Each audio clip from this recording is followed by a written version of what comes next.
In the fading light of an autumn evening in Ashford, Tennessee, a young woman's silent scream for help went unheard by everyone around her. Trapped in a nightmare she couldn't voice, stalked by a predator who knew she couldn't call for help, Mallerie Sinclair was running out of time and options. When she burst through the doors of a quiet café, desperately signing to strangers who couldn't understand, she had no idea that the man sitting by the window with his little daughter would become the answer to prayers she didn't know how to speak. Before we continue, please tell us where in the world are you tuning in from. We love seeing how far our stories travel. The autumn evening had turned the streets of Ashford into a beautiful trap. 24-year-old Mallerie Sinclair's hands were shaking so badly she could barely hold on to her grocery bag. Her heart hammered against her ribs like it was trying to escape, and the man in the gray hoodie, the one who had been haunting her life for 2 weeks, was still there, 20 feet behind her, matching her pace step for step. She had made a terrible mistake today. In her rush to grab milk and bread from the corner store, she had left her phone charging on her nightstand. It was supposed to be a quick errand. 10 minutes, maybe 15. What could possibly happen? Everything. Everything could happen. Mallory's blood turned to ice when she stepped out of the store and saw him across the street. The gray hoodie, those cold, calculating eyes, watching her like a hunter watches prey. She walked faster. He crossed the street. She turned left. So did he. She broke into a near run. His footsteps matched hers perfectly. She couldn't hear if he was getting closer. She couldn't call out for help. She couldn't even know if she was screaming. And her phone, the one lifeline that could have helped her communicate with the hearing world, that could have called for help, was sitting uselessly miles away. The street was emptying as darkness crept in. A young couple walked past, absorbed in their own world. Mallerie rushed toward them, her hands moving frantically in sign language. "Please, help me. Someone is following me. I'm scared." The couple looked at her with confusion that quickly shifted to discomfort. The woman clutched her purse tighter. The man shook his head apologetically, and they hurried away, clearly not understanding a single gesture she had made. Mallory's chest tightened painfully. She looked back. The man in the gray hoodie had stopped pretending. He was staring directly at her now, a slow, terrible smile spreading across his face. He knew. He knew she was running out of options. She ran. Her feet carried her toward the main street where shops were still open, where people were still moving about. She spotted an elderly man locking up his hardware store and rushed toward him, her hands flying desperately through the air. "Please, call the police. That man is following me. Please." The elderly man squinted at her, then shook his head sadly and pointed to his ear. He didn't understand. He patted her shoulder kindly, said something she couldn't read on his lips, and walked away toward his car. Tears were streaming down Mallory's face now. The gray hoodie man was leaning against a lamppost across the street, watching her struggle, waiting, patient. He knew she was trapped in a nightmare where she could see everyone but couldn't make anyone see her. That's when she saw it, the warm glow of Brennan's Corner Café spilling onto the darkening sidewalk. Through the large windows she could see people inside, families, couples, individuals reading books or working on laptops. Someone in there had to understand her. Someone had to help. She pushed through the door so hard that several heads turned. A waitress called out something, but Mallerie was already moving, approaching the first table she saw. A middle-aged woman sat with a cup of coffee and a magazine. Mallerie signed rapidly, her hands trembling. "Please, I need help. A man is following me. I'm deaf. Please help me." The elderly woman's eyes went wide with alarm, but not understanding. She held up her hands helplessly and called out to someone, probably her husband, who came over looking equally confused and concerned. Mallerie moved to the next table. A group of college students looked up from their textbooks, their young faces reflecting confusion and uncertainty. "Can anyone understand me? Please, I'm in danger." One of the students pulled out his phone, perhaps trying to find a translation app, but his friends were already looking uncomfortable, shifting in their seats, clearly not knowing how to respond to this panicked woman making gestures they couldn't comprehend. Mallerie felt the last threads of hope slipping through her fingers like sand. She was surrounded by people, yet completely alone, invisible, silent in a way that had nothing to do with her deafness and everything to do with the wall between her world and theirs. The café door opened behind her with a soft chime. She didn't have to turn around to know who had just walked in. She could feel it, that cold presence that had been haunting her for 2 weeks, that had turned her life into a waking nightmare. He was inside now. The last safe space was no longer safe. Through her tears, through the blur of panic and desperation, she scanned the room one final time, and that's when she saw him. A man sitting by the window with a little girl, maybe 4 years old. Unlike everyone else who had looked at her with confusion or pity or discomfort, this man was watching her with something different in his eyes.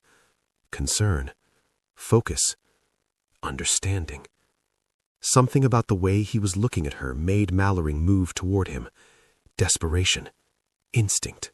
She approached his table, her hands shaking so badly she could barely form the signs. Her vision was blurred with tears, her breath coming in ragged gasps, but she forced her hands to move. "Please, help me. That man, he won't stop following me. He's been stalking me for weeks. I don't have my phone. I can't call for help. Please." For a moment, time seemed to stop. And then the man raised his hands and signed back, slowly, clearly, making sure she could understand every word. "I understand you. You're safe now. I'm going to help you. What's your name?" The relief that washed over Mallory's face was so profound, so overwhelming that it was almost too much to bear. Her whole body sagged. Her knees nearly gave out. For a moment, her hands couldn't form words at all. They just trembled in the air between them, suspended in a moment of pure, desperate gratitude. Someone understood her. Someone saw her. She wasn't invisible anymore. "Mallerie," she finally signed, tears spilling down her cheeks. "My name is Mallerie." "I'm Wyatt," the man signed back, his movements fluid and natural, like he had been signing his entire life. "Stay right here with me and my daughter. I won't let anything happen to you." "Julie, honey, this nice lady is going to sit with us for a little while, okay? She's having a very scary day, and we're going to help her." "Okay, Daddy," Julie said, her little face suddenly serious in the way children become when they sense something important is happening. "Is a bad guy being mean to her?" "Something like that, sweetheart. I need you to stay right here and be very brave. Can you do that for Daddy?" Julie nodded solemnly. Wyatt stood and guided Mallerie into the seat next to Julie, positioning himself so he could see both the door and the man in the gray hoodie. He signed to Mallerie as he moved. "I'm going to tell them to call the police. Don't worry, he's not going to touch you." He walked directly toward the café counter, where a young barista named Stephanie was wiping down the espresso machine. His voice was low but urgent, every word deliberate. "Call the police right now. That man by the door has been stalking the woman at my table.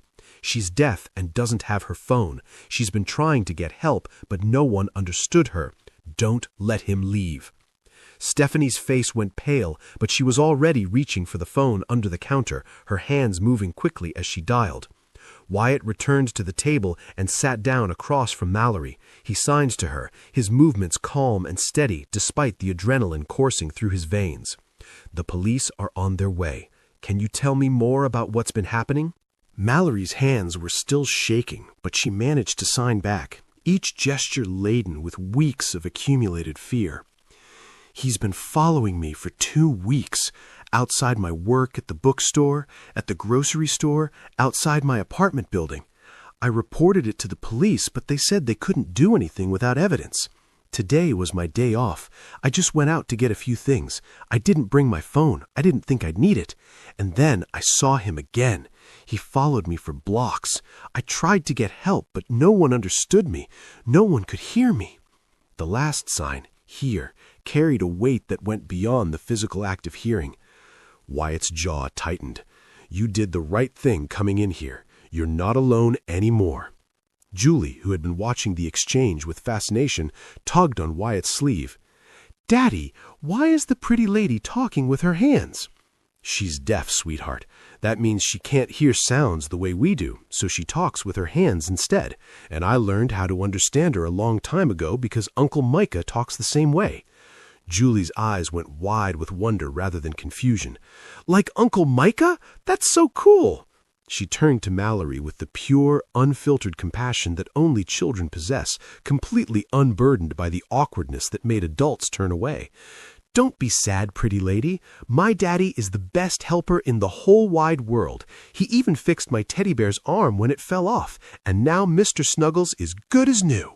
Mallerie couldn't hear the words, but she watched Julie's animated little face, the way her tiny hands moved with emphasis, the way her eyes sparkled with earnest reassurance. And somehow, despite everything, despite the terror still coursing through her veins, despite the man in the gray hoodie 15 feet away, despite 2 weeks of living in fear, she felt something warm spreading through her chest.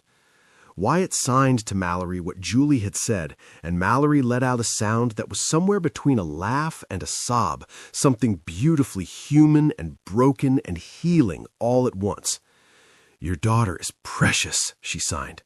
"She's my whole world," Wyatt replied, and something in the way his hands formed those words told Mallerie there was a story there, a deep one, but that was for another time. The next few minutes felt like hours stretched thin. The café had grown quieter, the normal chatter subdued as people sensed something serious was happening. The man in the gray hoodie must have realized something was wrong because he started moving toward the door, trying to slip out unnoticed. But before he could escape, 2 police officers walked in, alerted by Stephanie's call. The café had grown completely silent now, everyone watching as the officers approached the man. One of the officers spoke briefly to Stephanie, who pointed toward Wyatt's table and then toward the man trying to leave. The other officer moved to block the exit. "Excuse me, sir. We need to ask you a few questions." The man in the gray hoodie's face changed from calm to angry to something almost desperate. "I haven't done anything wrong. I'm just getting coffee." "Then you won't mind answering a few questions." The officer who had spoken to Stephanie came over to Wyatt's table. Wyatt stood, positioning himself between the officer and Mallerie, and began interpreting everything that was said, his hands moving fluidly as he translated the conversation. It turned out the man's name was Gregory Dalton, and when the officers ran his information, red flags started appearing immediately. He had prior arrests for harassment and stalking in 2 different states, Missouri and Kentucky. He had apparently fixated on Mallerie after seeing her at the bookstore several weeks ago, and he'd been watching her, learning her routine, waiting for the perfect moment. The perfect moment that would have come tonight if she hadn't walked into this café, if she hadn't found someone who could communicate for her. "Ma'am, you're very lucky," one of the officers said, looking at Mallerie even though she couldn't hear him. Wyatt interpreted, his face grave. "If you hadn't found someone who could communicate for you tonight, well, we've been looking for Mr. Dalton in connection to another case. He's dangerous." The officer didn't finish the thought. He didn't need to. Everyone in the café understood what he wasn't saying. As they led Gregory Dalton out in handcuffs, the café erupted into murmurs and gasps. Several of the people who hadn't understood Mallerie earlier now approached her with apologies, with offers of comfort, with guilty faces that said, "I'm sorry I didn't help you." But Mallerie barely noticed them. Her eyes were fixed on Wyatt, this stranger who had somehow become her guardian angel in the span of 15 minutes. "Thank you," she signed, and then the dam broke completely. She cried, deep, shuddering sobs that shook her entire body. 2 years of living alone after her mother's passing from a severe stroke. 4 years before that of navigating a hearing world that often forgot she existed. 2 weeks of living in fear, of looking over her shoulder, of feeling hunted. And today she had almost become another statistic, another name in a news report, another young woman who disappeared because she couldn't scream loud enough.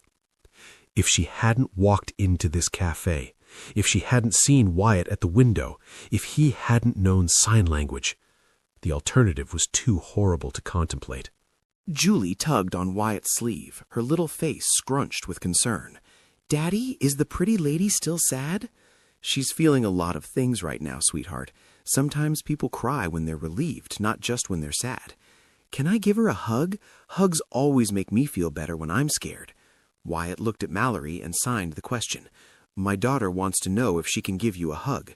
Mallory nodded, fresh tears spilling over, and when Julie climbed down from her chair and wrapped her little arms around Mallory's waist, something inside Mallory healed just a little, something that had been broken for a very long time.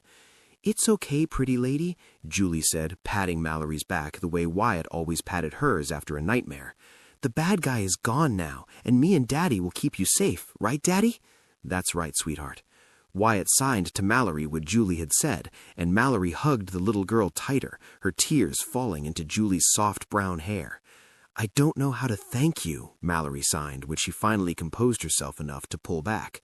You saved my life. You don't owe me anything, Wyatt replied, his hands steady and sure. I'm just glad you found me. But even as he signed those words, Wyatt knew it was more than that. Something had shifted in the universe tonight. Something had clicked into place. He didn't understand it yet, didn't have words or signs for it, but he felt it deep in his bones. This wasn't just a rescue. This was the beginning of something neither of them could have predicted. Over the following weeks, Wyatt found himself thinking about Mallory more than he expected to. It started practical. He gave her his number so she would always have someone to contact in an emergency, someone who would understand her. He helped her navigate the legal process of filing a restraining order against Gregory Dalton, interpreting for her at the police station and the courthouse. But somewhere between the police station and the third courthouse visit, something changed. Mallory started showing up at Brennan's Corner Café on Saturday evenings. At first, she asked if it was okay, if she was intruding on their father-daughter tradition.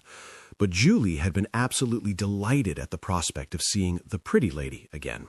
And Wyatt realized he looked forward to those Saturday evenings in a way he hadn't looked forward to anything in a very long time. Julie became obsessed with learning sign language.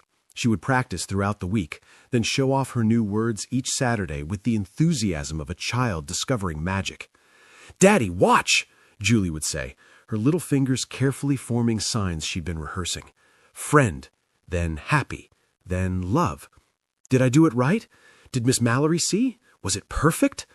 Mallory would clap and praise her, signing back encouragement and corrections, and Julie would beam with pride so bright it could light up the entire cafe. I'm going to learn all the words, Julie announced one evening, her face scrunched with determination, so me and Miss Mallory can talk about everything, like princesses and dinosaurs, and why the sky is blue, and why clouds don't fall down even though they're so heavy. Daddy, do you know how to say dinosaur with your hands? Wyatt demonstrated the sign, and Julie practiced it 17 times in a row until she got it exactly right. On the hard days, and there were many for Mallory, Wyatt was there. When she had nightmares about Gregory Dalton finding her again, about being chased through empty streets where no one could understand her screams, Wyatt would text her at 2 a.m. You're safe. He's in jail. You're not alone anymore. When she felt isolated at family gatherings where no one else signed, where cousins and aunts and uncles would talk around her but not to her, Wyatt would stay by her side, interpreting conversations, making sure she was included, making sure she never felt invisible again. When she doubted herself, when she wondered if she would ever feel truly safe again, if she would ever stop looking over her shoulder, if she would ever trust the world again, Wyatt reminded her of her strength. You survived. You fought. You found help. That takes more courage than most people will ever need to have. And in return, Mallory brought light back into Wyatt's life in ways he hadn't even realized were missing. She helped Julie with art projects, revealing a natural talent for painting that made the little girl squeal with absolute delight. They would sit together at Mallory's small apartment, painting wildflowers and imaginary creatures and portraits of Daddy being the strongest man in the world. She taught Wyatt new signs, ones Micah had never used, regional variations and poetic expressions that expanded his vocabulary in ways that felt like discovering new colors in a painting he thought he already knew. And she listened, truly listened, in that profound way that had nothing to do with ears and everything to do with presence, when he talked about things he hadn't spoken about in 2 years. It happened one evening, 4 months after they'd met. Julie had fallen asleep in the booth, her head resting on Wyatt's lap, and the café was nearly empty. The waitress was wiping down tables in the back, and the soft jazz music playing overhead created a bubble of privacy around their table. "Can I ask you something?" Mallerie signed. "You don't have to answer if it's too personal." "You can ask me anything," Wyatt replied. "Julie mentioned her mommy once. She said her mommy lives in heaven with the angels now." Wyatt's hands stilled for a moment. Then he took a deep breath and began to sign. Her name was Amelia. We were high school sweethearts, one of those ridiculously young love stories that somehow actually worked. We got married at 22, had Julie at 28. She was the kind of person who made everyone around her better, kinder, happier. His hands paused, and Mallerie waited patiently, giving him space. She had a heart defect she didn't know about, something she'd had since birth, but it never caused problems until it did. One day she was dancing with Julie in our kitchen, laughing at some silly song on the radio. 2 weeks later, I was standing in a cemetery, holding our daughter's hand, trying to explain why Mommy wasn't coming home. "I'm so sorry," Mallerie signed, her eyes glistening. "It's been 2 years. Some days are better than others. But Julie saved me. She gave me a reason to keep going when I didn't think I could. Every time I look at her, I see Amelia's smile, Amelia's laugh, Amelia's big heart. And I know I have to be enough for both of us." "You're an amazing father," Mallerie signed. "Anyone can see how loved Julie is. You're not just enough, you're everything she needs." Something in Wyatt's chest loosened at those words. Something that had been wound tight for 2 years finally began to breathe again. "What about you?" he signed. "You mentioned losing your mother." 2 years ago, Mallerie signed back. "Severe stroke. She was only 53. It was just the two of us. My father left when I was young, couldn't handle having a deaf daughter. My mother learned sign language, became my advocate, my interpreter, my best friend. When she died, I lost the one person in the world who truly understood me. Until now," Wyatt signed. Mallerie looked at him, really looked at him, and something passed between them that didn't need words or signs. A recognition, a connection, a sense that maybe, just maybe, they had been brought together for a reason neither of them could have predicted. 6 months after that terrifying evening in the café, Wyatt found himself standing outside Mallory's apartment building, a bouquet of sunflowers in his hand, her favorite, he had learned. His heart was pounding almost as hard as it had the night they met, but for entirely different reasons. When Mallerie opened the door, her surprise shifted quickly to curiosity. "What are you doing here?" she signed. "Is Julie okay?" "Julie's fine. She's with my mom for the evening. I'm here because I needed to tell you something, and I needed to do it alone." Mallerie stepped back, letting him into her small but warmly decorated apartment. He handed her the sunflowers, and she buried her face in them for a moment before setting them carefully on her kitchen counter. "What did you need to tell me?" she signed, her hands betraying a slight tremor. Wyatt took a deep breath. This was it. The moment that could change everything or nothing. The moment that could open a door or close one forever. "I know this might seem sudden," he signed, "but I've been thinking about this for a while. I think I fell in love with you somewhere between the café and now. I just didn't know how to say it. I didn't know if it was too soon after Amelia, or if you'd think I was only with you out of gratitude, or if I was crazy for feeling this way about someone I've only known for 6 months. He paused, his hands suspended in the air between them. "But then I realized that life is too short and too unpredictable to waste time being afraid. You taught me that. You walked into that cafe 6 months ago with nothing but desperation and courage, and you changed everything. You brought light back into my life. You gave Julie someone who understands her in ways I never could. You made me remember what it feels like to want something for myself, not just for my daughter. And what I want is you." Mallerie stared at him, her heart so full she thought it might burst through her chest. Tears were already streaming down her face, but she was smiling, that beautiful, heartbreaking smile that Wyatt had come to love more than he thought possible. "It's not sudden," she signed back, her hands shaking with emotion. "I've been waiting for you to say it. I've been in love with you since the third Saturday, when Julie spelled my name wrong in sign language and you corrected her so gently, so patiently. I've been in love with you since you stayed up until 3 in the morning texting me through a panic attack. I've been in love with you since I realized that when I picture my future, you and Julie are in every single version of it." Wyatt closed the distance between them in 2 steps and pulled her into his arms. They stood there in her small kitchen, holding each other like they were the only 2 people in the world, the sunflowers forgotten on the counter, the evening light fading outside the window. When they finally pulled apart, Wyatt signed, "There's someone else who wants to ask you something." On cue, there was a knock at the door. Mallerie looked confused, but when she opened it, there stood Julie, holding a handmade card covered in glitter and stickers. "Surprise!" Julie shouted, then immediately switched to signing as she'd been practicing. "We love you. Will you be part of our family?" Behind Julie stood Wyatt's mother, grinning widely, clearly in on the whole plan. Mallerie scooped Julie into her arms, card and all, and the 4 of them stood in the doorway, a family that had found each other in the most unexpected way, built on understanding and second chances, and the kind of love that doesn't ask permission before changing everything. 3 months into their relationship, on a quiet Tuesday evening after Julie had gone to bed, Wyatt sat across from Mallerie in his living room. There was a heaviness in his eyes that Mallerie had seen glimpses of before, but had never fully understood. A shadow that crossed his face sometimes when he watched Julie playing. A tightness in his jaw when she asked him about the future.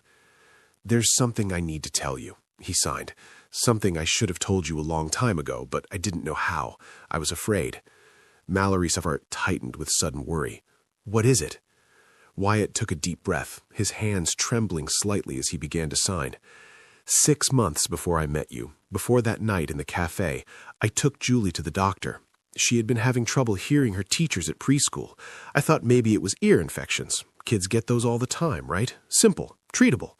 He paused, his jaw working as he fought to maintain composure. They ran tests, a lot of tests.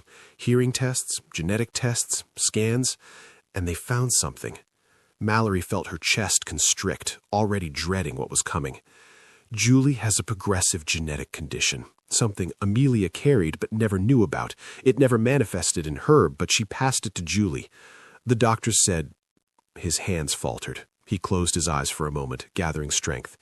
They said she'll likely lose her hearing completely by the time she's a teenager.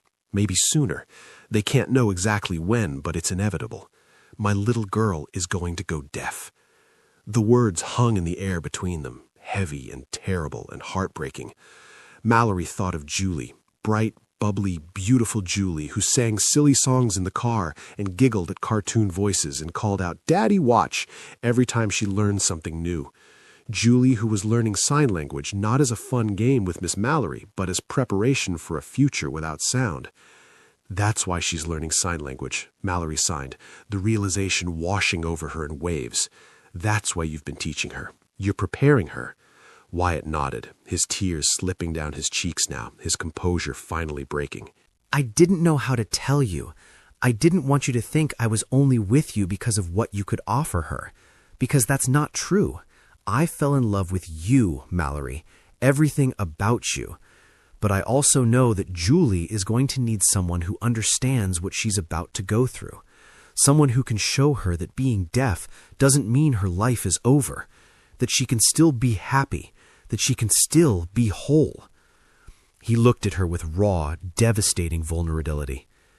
"I'm terrified, Mallerie. I'm terrified of watching my little girl lose something so precious and not being able to stop it. I'm terrified of not being enough for her when it happens. I learned sign language for my brother, but this is different. This is my baby. This is my whole world, and I don't know how to prepare her for a silence she's never known, for a world that might not understand her, for all the struggles I've watched you face. I don't know how to save her from this." Mallerie was crying too now, but she reached across and took Wyatt's hands in hers, stilling them. Then she pulled back and signed, slowly and deliberately, making sure he understood every single word. "When I was 7 years old, I woke up one morning and the world was silent. No birds singing outside my window, no cars driving past, no sound of my mother making breakfast in the kitchen. I screamed, but I couldn't hear my own voice. I thought I had died. I thought I was trapped in some kind of nightmare that I'd never wake up from." She paused, steadying herself against the memories. "For years I grieved. I grieved for music I would never hear again, for laughter, for my mother's voice reading me bedtime stories, for all the sounds I didn't even know I would miss until they were gone. I was angry. I was lost. I felt broken." Her hands moved with more intensity now. "But then I discovered something. I discovered that silence has its own kind of beauty. I discovered that my hands could speak louder and more eloquently than my voice ever did. I discovered that being deaf didn't make me less, it just made me different. It gave me a different perspective, a different way of experiencing the world, a different kind of strength." She squeezed his hands again, her eyes fierce with conviction. "Yulie is going to grieve, and that's okay. That's healthy. That's human. But she's also going to discover a whole new world, a world I can show her. I can teach her that silence isn't emptiness. I can teach her how to listen with her eyes, how to speak with her hands, how to feel music through vibrations in her chest. I can teach her that the deaf community is beautiful and vibrant and full of people who will understand her completely. I can teach her that she will never, ever be alone." Tears were streaming down both their faces now. "And most importantly," Mallerie continued, "I can show her what you've been terrified she wouldn't see, that she can still be happy, she can still fall in love, she can still achieve her dreams, she can still be whole. Because I am whole, Wyatt. My deafness doesn't define me, it's just part of who I am, and Julie's deafness won't define her either." Wyatt broke down completely. He pulled Mallerie into his arms and held her like she was the only thing keeping him from shattering into a million pieces. When he finally pulled back, he signed with shaking hands, "I thought I saved you that night in the café, but I think maybe you were sent to save us." Mallerie smiled through her tears, signing back, "Maybe we were sent to save each other." From that day forward, everything shifted into sharper focus. Mallerie threw herself into preparing Julie for the transition ahead, but not in a way that felt heavy or scary. She made learning sign language feel like discovering a superpower, like unlocking a secret code that only special people could understand.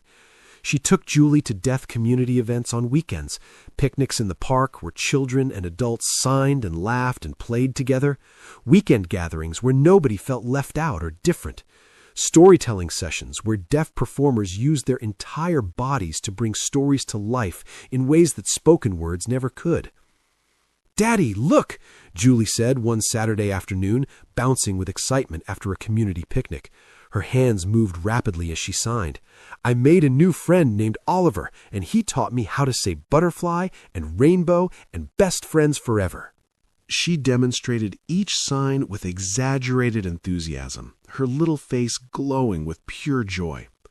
Wyatt watched his daughter, so full of happiness, so completely unafraid of what was coming, and felt something loosen in his chest. The fear was still there.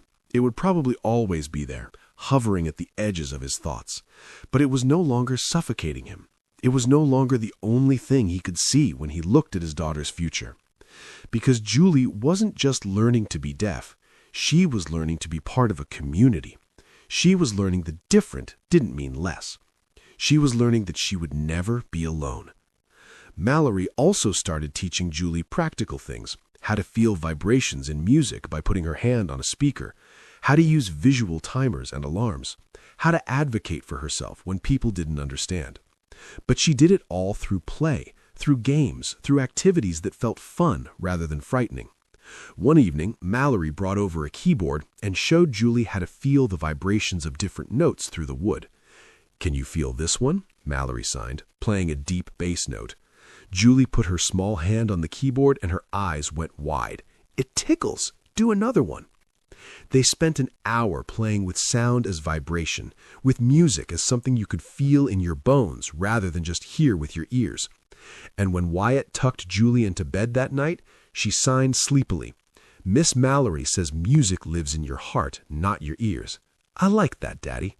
"Me too, sweetheart," Wyatt signed back. "Me too." Months passed like pages turning in a book you never want to end. Julie's hearing continued to decline gradually, some sounds becoming muffled, some frequencies disappearing entirely, but she adapted with the resilience of childhood and the support of two people who loved her more than life itself. She started using hearing aids, which she decorated with sparkly stickers and called her magic ears.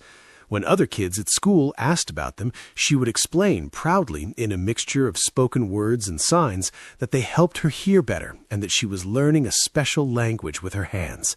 Most of the kids thought it was the coolest thing ever. A few didn't understand and said mean things, but Mallerie taught Julie how to handle that too. "Some people are scared of things they don't understand," Mallerie signed to her one afternoon after a particularly hard day at school. "But that's their problem, not yours. You don't need to make yourself smaller so other people feel comfortable. You just need to be yourself, and the right people will see how amazing you are." Julie hugged her tight and signed, "You're the best, Miss Mallerie. I'm glad Daddy found you." "I'm glad he found me too," Mallerie signed back. "Actually, I'm glad I found both of you." On a crisp autumn evening, exactly 1 year after the night Mallerie burst through the café doors in terror, Wyatt took both Mallerie and Julie back to Brennan's Corner Café. They sat at the same table by the window, the same table where their lives had changed forever.